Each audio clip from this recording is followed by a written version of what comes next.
Good afternoon, everyone.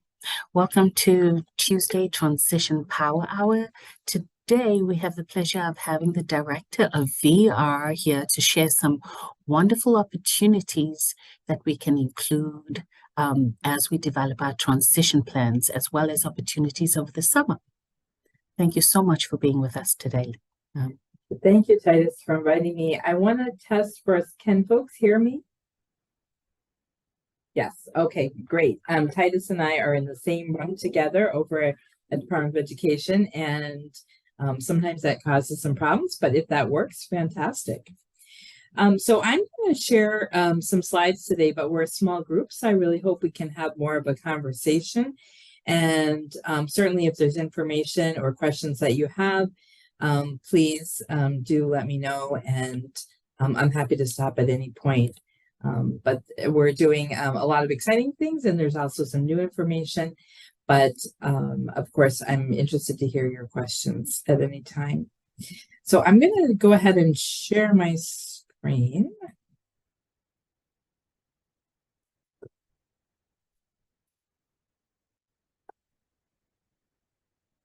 Just a minute.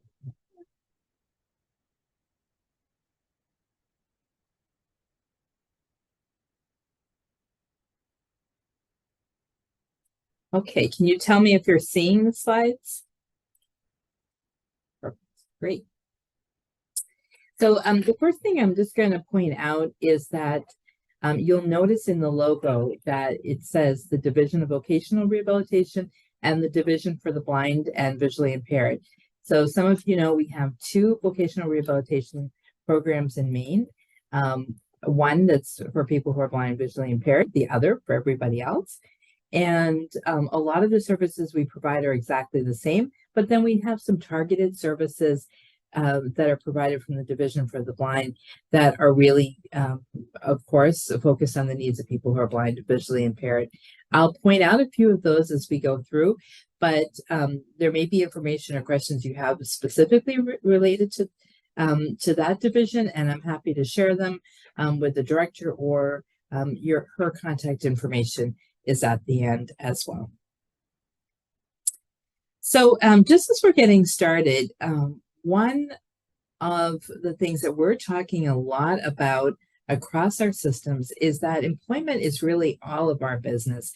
And we're really thinking about how can we get young people ready for meaningful adult lives. And employment, of course, is a huge piece of that. And so when we think about what part kind of belongs to VR and what part might belong to other organizations, I just have this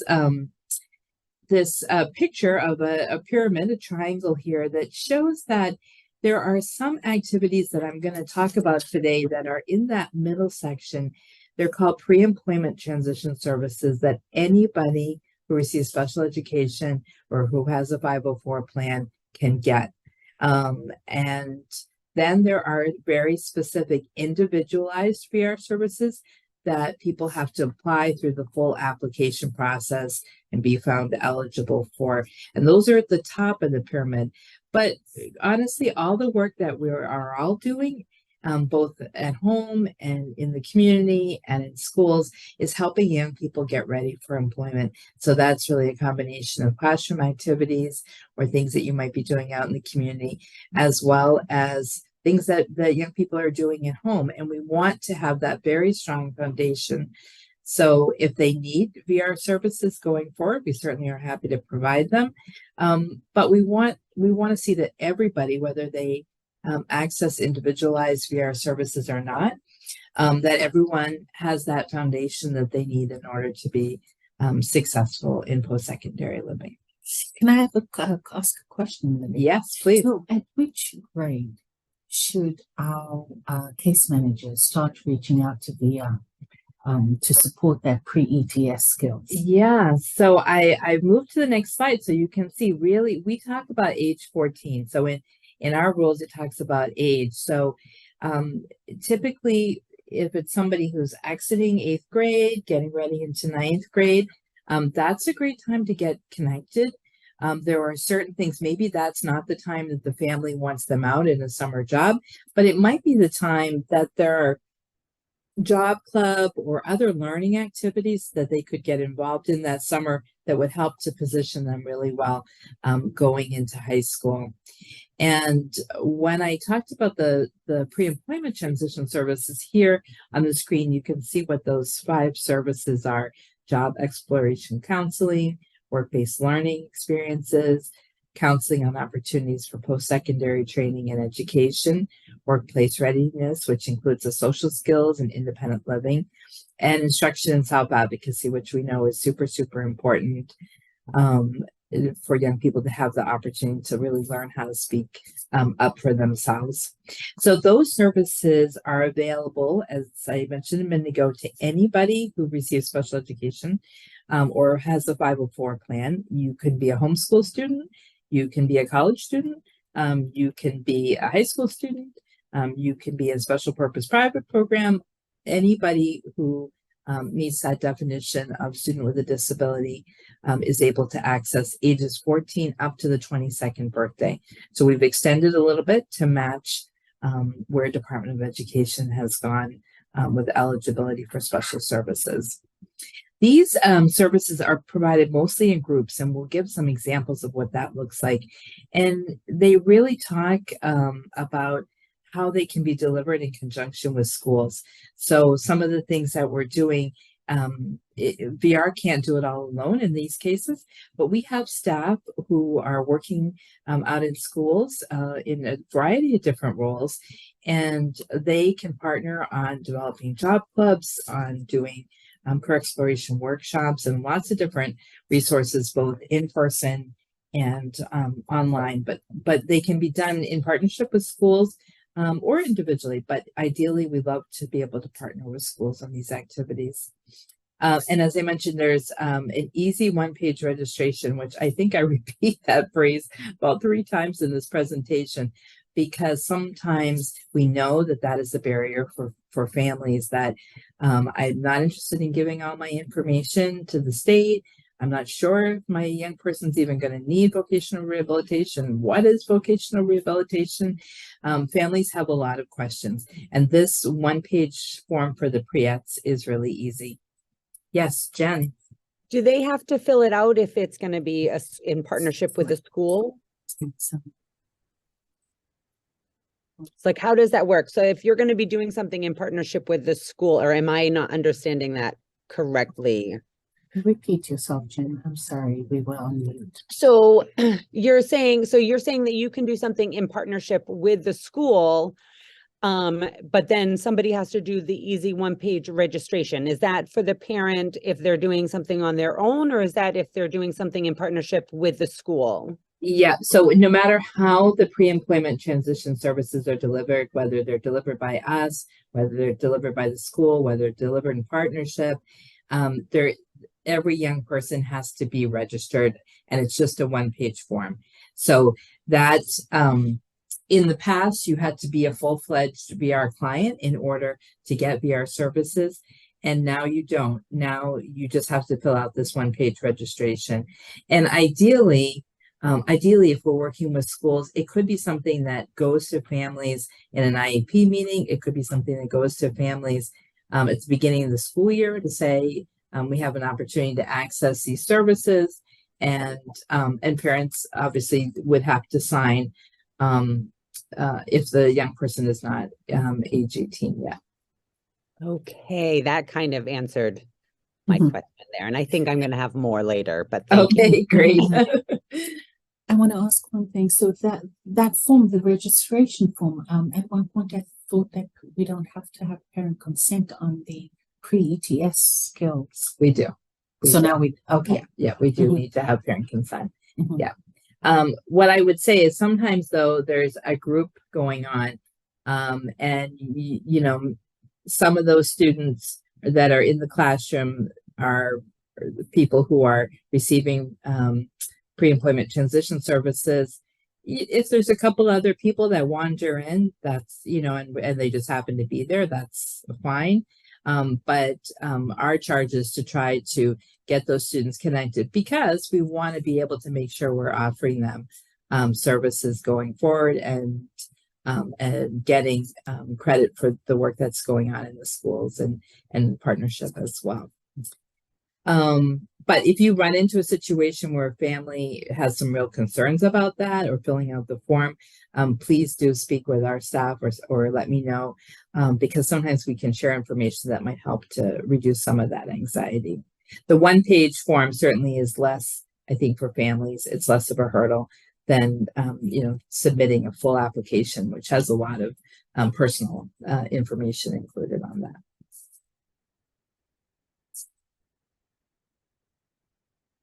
Just as a quick reminder, there's tons and tons of services that can be provided through VR. We do a individualized plan for employment for young people who are found eligible for services and for adults. And there are many, many things you can see on this list. I mean, we oftentimes think about job coaching or job development, where we're helping somebody get into permanent employment and helping support them on the job. But right now, a lot of the work is really focused on career exploration, work-based learning, and we're going to be talking more and more about self-employment, but that's also an option with VR as well.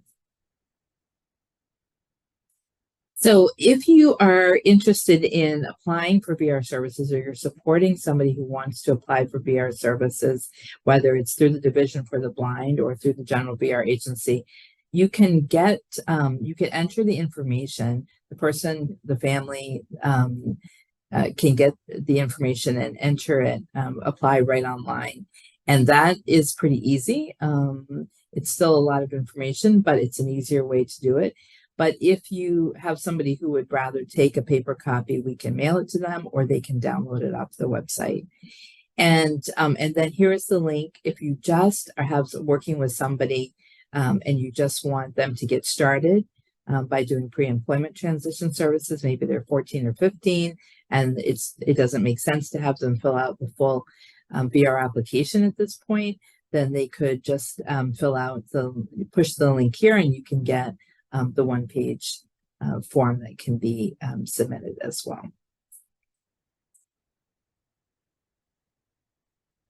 So one of the things, of course, over the last couple of years, we've had a lot of disruption with the pandemic, as we all know, and that's caused a lot of challenges, both on the service provision side and on the side of families and young people. And so we're really now kind of in that place of coming back together and reestablishing connections. We know there's been a lot of staff turnover in the schools, and likewise, there's been a lot of staff turnover with VR. Some of that is stabilizing now, which we're glad about. But there's a lot of new players, and people don't always know. We may have somebody who's out working in the school, and I might get a call from somebody in a school that says, oh, we don't have anybody from VR coming to the school. But you do, but you might not know you do, because they're working with another classroom or they're in another building. So we need to tighten up some of those connections. And I think that's starting to happen more as we're back more and more in person. There is a list here of transition VR counselors that you can get. It's also being updated for the coming school year. And there's information on that list of supervisors and managers too. So if you're reaching out and you find out, oh, somebody is going, there's leaving VR, there's always a person to cover. And although we have transition VR counselors that are assigned to each and every school across the state, we also have another team of people, and we don't always talk about them as much, but we have rehabilitation counselor ones who are going out and providing pre-employment transition services, either virtually or in person. A couple of them were with Titus last week at a fun career fair event in the Mid-Coast. But we have those staff where we have more and more of those staff who are not your traditional transition VR counselor, but they're specifically hired to work with schools and work with young people around pre-employment transition services. So you'll see them. We also have staff who are focused on the business side of things, making connections with employers. And you may get connected to one of them depending on what your question is or what your need is around employment. So there's many different people besides transition VR counselors that you might come into contact with that are all part of the VR team together. And here again is that link that I put on the other page. One more time, sharing it with you. Okay, so now let's talk about some of the new things that are going on. We have a person, Amanda Muller, whom some of you have met in different settings, who is working as an apprenticeship navigator and is really focused on helping individuals with disabilities get connected to apprenticeship and pre-apprenticeship. And as many of you know, that's everywhere right now. Everyone is talking about pre-apprenticeship and apprenticeship as career pathway opportunities for people with disabilities. So you might see Amanda out and about. She works with us. She's part of our team, but she also has one foot in the Maine apprenticeship program. So she is working across systems to make sure that people with disabilities are getting connected to many of the new opportunities that are coming out. A number of schools also have new extended learning opportunity coordinators in their schools this year. And we have a special flyer, and we absolutely can partner with the ELO coordinators. We want to make sure that young people with disabilities are connected to those activities, and that our initiatives that we're working on with young people are connected to the ELO activities. So that's been an ongoing work in progress over the last 18 months or so. But if you have an ELO coordinator in your school and you're thinking about a VR, let's try to bring that together and see how we can leverage all of our resources. The third thing on this list is the windmills curriculum, and it's something that I didn't think would be something we'd really talk much about with schools, but as it's turned out, a few schools have asked us to come and present. We have trainers who can come and present on this curriculum, and it's a national curriculum that really is focused on disability awareness. And we're doing a lot of work with it with apprenticeship employers, but even for folks who are working in schools, even for ourselves as VR professionals, we can still have some areas where we could continue to increase our awareness and understanding. And one of those places I know that has come up for in a school where they presented was really around staff who have disabilities. So, we think about the students that we're serving, and sometimes when it comes to a staff person who's working in that environment, we may not be as tuned in. And the windmills curriculum, there's different modules. You can pick and choose what you want. There's no cost. So that's an option there. We continue to be working using the progressive employment model, which we started here in Maine focusing on youth. We're now taking this model to adults, but it really is looking at helping young people who might be stuck or have barriers, specific challenges to employment beyond disability, or there may be some other need that they have, and helping them get connected and meeting them where they're at. So knowing that not everybody is ready to go out tomorrow and go into part-time or full-time employment, but everybody is ready to start somewhere on that pathway of learning more about employment through job shadows and tours and paid work experience activities and things. And that has been really very successful. And we have some flyers. You may hear more about that as well. This website that I'm including here, this is the time of year that we hear a lot of talk about, and we're hearing a lot of talk this year, right, about the tight labor market, and we need young people to fill positions, and where are they, and there's labor laws, and there's questions. We can be a resource. VR can always be a resource. Being in the Department of Labor, we have a lot of access to folks to get questions answered. But this website, which is brand new in the last month, is a great resource for schools and for families and young people to take a look and see what's out there, what's available, and answer some questions related to labor laws and resources. And some of our VR programs are also highlighted there as well. And just coincidentally, share with you also that there's a similar, this one is focused on youth. There's also a new website like this that's focused on older workers. So if you have reason to have any questions about supporting older workers, maybe not in your professional life, maybe in your personal life, there's a great new website the Department of Labor has put out for that as well. And you can go right onto the Maine Department of Labor and you'll see the links to those sites. This I really want to make sure that everyone knows because this is a change. In the past, many people did have driver's ed paid for through VR, but it wasn't a guarantee. It wasn't something that everybody got because we had to tie it to a work goal, and there were a lot of hoops that we had to go through to make sure that we could pay for driver's ed. And we had some new guidance.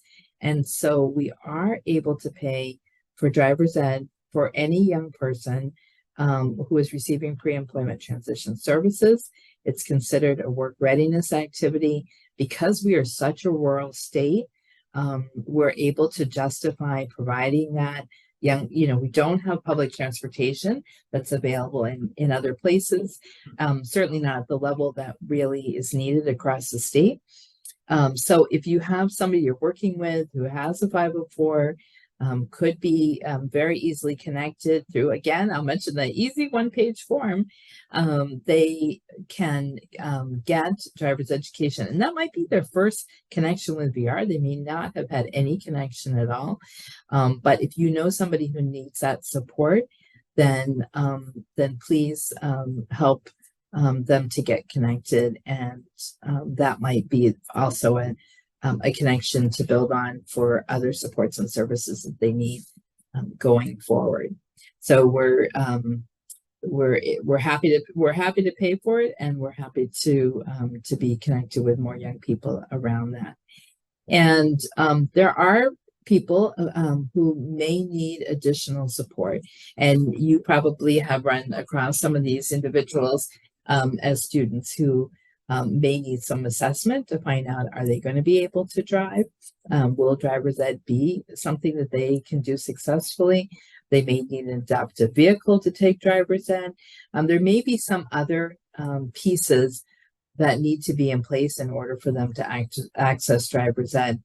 And if that's the case, we can pay for driver's ed, but those individuals that have more complex needs would need to do that through a regular VR process. But for the majority of people who don't need those services, who can access driver's ed in the community, then they can proceed just as outlined here.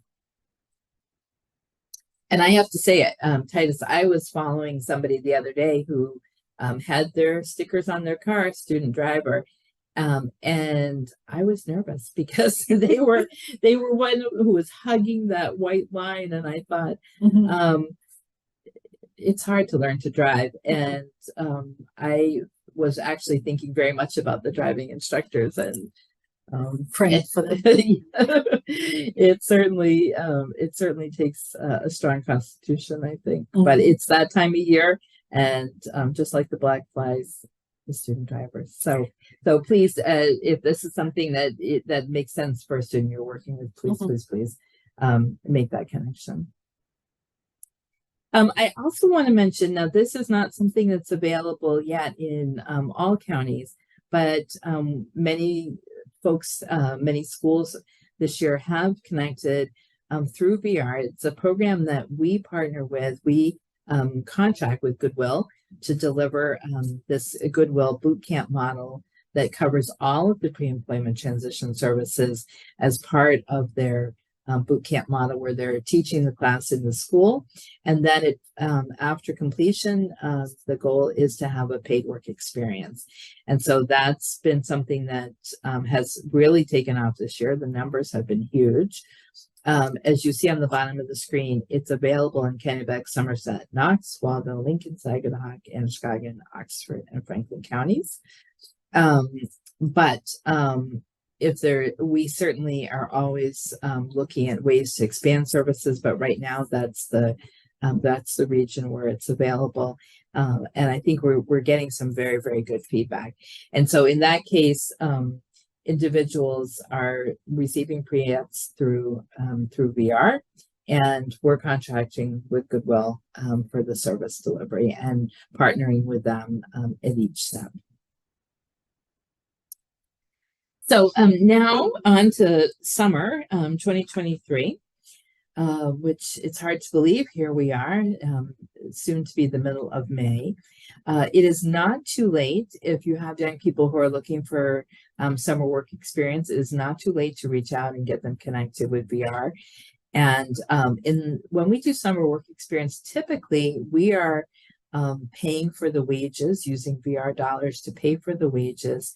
And we use a third-party staffing agency to run the wages through. The young person is earning either minimum wage or whatever the going wage is in that region.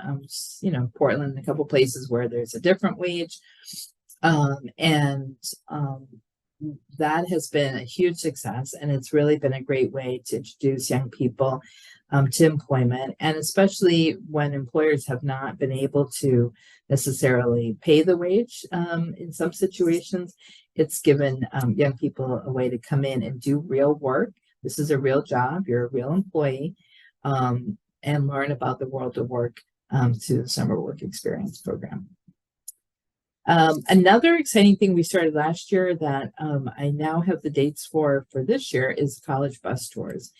And students go, and a few of them are here in this picture that went last year. This is up at Machias. They go in a nice bus, not a school bus, and a nice coach bus. They go for a week and they travel around, see how the college is. There's a southern tour that starts June 26th and runs through the 30th, and then a northern tour that runs July 31st through August 4th. And it's a great kind of social activity for young people to meet others, and that's been a nice kind of byproduct, but it's also a great opportunity for young people who maybe have not had a chance to look at colleges before. The colleges have done a really super job of making the young people feel welcome. Sometimes we have to stay in a hotel. There's very good supervision. If there are young people who need accommodations to participate, we can arrange for those accommodations. If there are young people who need to take medication, we can help to secure, keep the medication secure and so on. So I've had a number of people come up and say that they're hoping to send young people this year. And if you have anybody who could really benefit from that, please do reach out and get connected because we'd love to have them. I think we have a limit maybe of 45. I would be surprised that we will get to 45, but I think that's the limit. And then we have a lot of our staff as well as some college interns who will help along the way. We are going into our Step Up program again this year. This will be the 5th year. And we're doing it seems like every year we do it a little bit differently. This is a college prep program for young people on the autism spectrum. Their social skills programming. They live in the dorms. It's a partnership with the University of Maine. And we are dividing it up into 2 parts this year. We're helping the University of Maine kind of test out some new courses that they're offering that are geared on to college and career readiness, as well as offering a number of the staples that go with the Step Up program. So the students who are interested will come on campus. They'll stay on campus for 2 weeks. And then there's a part 2 that's virtual. And those who are interested can do that part 2. If they're only interested in part 1, they can do that. If they only want to do part 2, they can do that.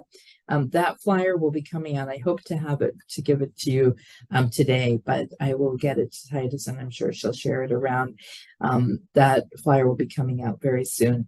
And the Division for the Blind and Visually Impaired runs a college prep program that has a lot of similar components.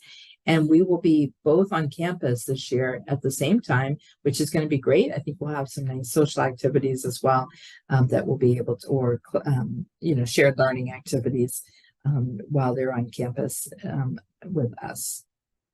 We're doing virtual job club during the school year and all summer, and that is a great opportunity for somebody who might want to be engaged in learning and doing some fun activities, but is not interested in working the summer, or they're doing it in addition to work. So that's those are going all summer, and we can get you connected with more information.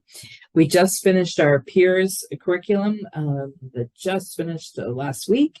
We're getting ready for our new cohort to launch. We've had a lot of interest, and this is really focused on young people on the autism spectrum who need some additional help around support, around social skills and communication. And it's a great curriculum. It's evidence-based. There's no cost. It's offered over Zoom. So it's something that people anywhere around the state can participate in. I just popped this slide in so that you will see a couple of activities that are going that are specific to the Division for the Blind. One of them is their Life Camp, which is a lot of fun. That's a 2-week residential program that's different than the college prep. This is really focused on some of the younger students learning about the world of work and also living independently.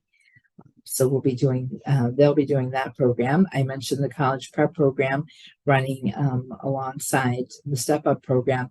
And then they've got a couple of other activities, a family fun day that's coming up for families who have someone who is blind and visually impaired, as well as a No Barriers activity, which is a great program that really challenges young people who are blind and visually impaired to try some really exciting things like going on ropes courses and things that sound a little scary to me, but are very fun for young people and build their confidence, really begin to build their skills. And that those have been really excellent programs.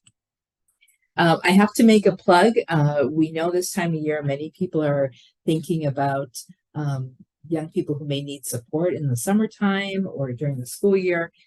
We do have an opportunity right now through grant funding to have teachers and ed techs and others who are interested go through employment specialist training. We have in-person and hybrid opportunities coming up. And there's more information on the Maine Working Together Workforce Development System website. And Maine Working Together is an initiative that is supported by the Department of Health and Human Services, Department of Education, and us at the Department of Labor as a way to build capacity to support young people and not so young people in employment opportunities across the state. And note that this certification is a national certification and it is free. Yeah, this is a unique opportunity right now to get that certification and at no cost. Yeah, absolutely. It's a great time. And I think many of you know, but if you have any interest, we have tons of demand for job coaches right now. And we really look to people who are like ed techs or special education teachers and others in the summertime to work as job coaches if they're interested. And so it's a wonderful training, and there's a very high demand for people working in this field. And share it with your ed techs as well. Jen, do you have a question? No. Okay, then. It's free for your ed techs as well, and they will get a job coach certification by going through this training. And that also supports your students as you're thinking about customized employment.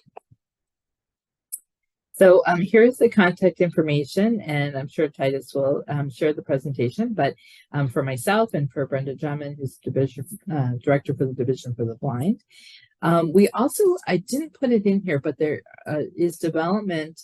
We have a division for the deaf and hard of hearing, and it's part of the Division of Vocational Rehabilitation.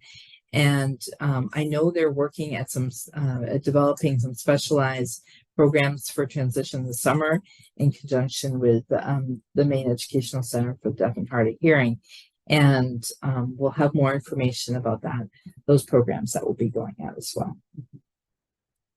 All right, well, that's the information that I came to share, but I'm happy, let me stop sharing here. I'm happy to answer any questions, or if there's other things that folks would like to talk about. Absolutely, they're open to questions and open forum. We are here to learn from one another. Hi. So I'm Jen Jondro, and I work up at Stearns Junior Senior High School in Millinocket. I have just this year taken over the life skills program, and I am trying to figure out all of this. And one of the biggest things that I am trying to incorporate is, the vocational skills. And I was the resource room teacher, so I have been involved and interested, but even more so since moving over here, because there seems to be, that, well, not my kid, they're not gonna, and I'm coming from a, yes, your kid, yes, your kid. And so my question to you is, how do I get you, and what kind of programming, and where do we start? What does that look like? So Jen, let me get your if you put your email in the chat, let's get connected and let's talk about one, making sure we can start on some things before the summer gets here, and then get a sense also too of the students that you have in your classroom and what their needs are. And I think you spoke to a really good point, which is people making assumptions that there are certain students that won't be candidates for vocational rehabilitation, or that they won't be eligible for employment. And that really is not our mindset in VR, and it's not the mindset in the Department of Health and Human Services Office of Aging and Disabilities, and it's not the mindset here at the Department of Education. We really believe that young people with the right supports can have meaningful lives that include employment, as well as community integration. So it's a good thing you're in your role. That's wonderful.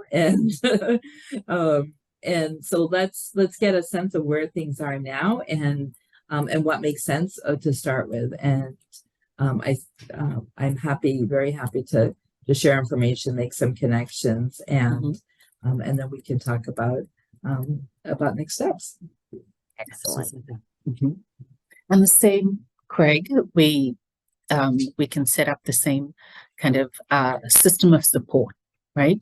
Because it is a continuum. It's not just one piece. So as we put in one program and one support, we can see how to develop, right, the next steps. Because remember, everything is individualized, and what one kid might need looks different for another kid. So as we put these programs in place, we create inclusive opportunities. And we certainly also know, just like the students are different, every school is different, and the resources of every school are very different. And so some schools have lots of folks who are working in this area, and some people have one person, Jen Jandro, who's working in this area. So we understand that, and we'll I think we can also target the partnership to make it work for your particular school district and their needs. I have a message in the chat. One of the things I've heard John Post say, he works for Voc Rehab, is everyone has the right to have a job. And I'm also a life skills teacher, and it can be challenging to figure out how some of our students can be employed. Yeah, it's absolutely true. One, because we may not have ever seen young people in those spheres. We haven't seen young people, that young person who has such challenging behavior at school or home. We haven't seen them in work, and it's hard to imagine what that would look like. And that is why we want to start early to get young people out into work experience. And it doesn't have to be 40 hours a week. It could be an amount that works for them. Maybe they need job coaching to be right on their, right by them. But let's learn together and see what makes sense. There's also on the Maine Working Together website that we mentioned a minute ago, there is a training coming up soon about working with supporting people with challenging behaviors around employment. And I think that that's true for adults, not just for youth. We run into people. I mean, we serve people that have criminal backgrounds, or people that have a history of substance use, or have other challenges where people may be hesitant or concerned about what they might see for behavior. And those are the challenges and that we have to work through and try to figure out what supports. But the key is really starting early and trying things and getting a good read, because we do know some young people have certain behaviors at home you never see at school. The same thing, some people have behaviors at school we never see in employment or community setting. So we want to just get a good sense for that, and to add the supports that are needed. Meet them where they are, and then absolutely. Really good questions and thoughts. So a lot of by bringing in VR from a very early age and supporting that, you are actually working at developing that transition plan and being able to identify the areas of need. And so that program, starting in 9th grade, we can start looking and meeting those targets and setting it up, not just for the 1 year, but planning for graduation starting at 9th. Because if we look at employment when they're 17, right, 11th grade, 12th grade, we haven't had the chance to give them a period of time to learn. Right? Learn how to do it. Learn how to do it wrong and what not to do. Right? And then so as they prepare for graduation and for the next step post-graduation, they've had the experience not just once or twice or thrice, but as many times they needed to actually learn from these work experiences. And that adds and helps you develop your IEP. Yes, Jen? And their resumes. It And also, their resumes. it also is, it's, when they start to look at those things, they've also can pull those things right out of their brain for their resumes and see exactly how it relates. I love it. And that applies with the virtual job shadow as well, like how they engaged with it so that it informs how they are looking at the future. So that job shadowing, that virtual, also helps in engaging the student, engaging him in wanting to do more or do things differently. So I've seen a lot of good steps forward through the virtual job shadowing as well. Not to forget that sometimes we feel we want to get our students immediately into the community. And for some kids, that is great, right? That they need to be there and start grappling. And for others, the exploration is part of that journey, getting them, with especially our students with these high anxiety levels, when you take them step by step versus just put total immersion immediately, right? So it is a softer guidance towards independence. So not foregoing virtual job shadowing as well, especially when we think of our students, not by classification, but those anxiety levels that they need to work through so that they can trust in themselves to engage outside of that. Makes me think, Titus, of a student that we had that was using the progressive employment model. And the first day when she was going to go see the employer, she could just get as far as the parking lot.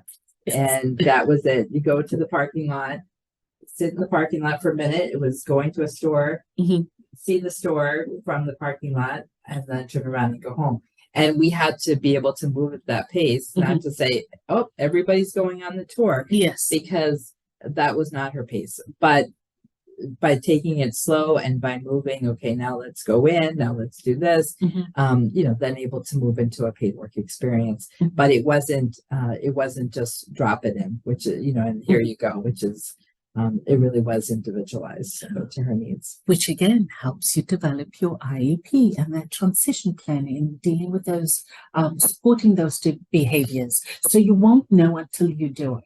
And if you wait for the very last minute to do it, again, we won't have enough time to truly develop everything that is possible, right? Everything that is possible now, but then down the line, raising that bar for her or him to do so. I think I just have a quick question. Sorry. Is the pre-ETS form only in English, or are there other languages that can be accessed by students who don't speak English?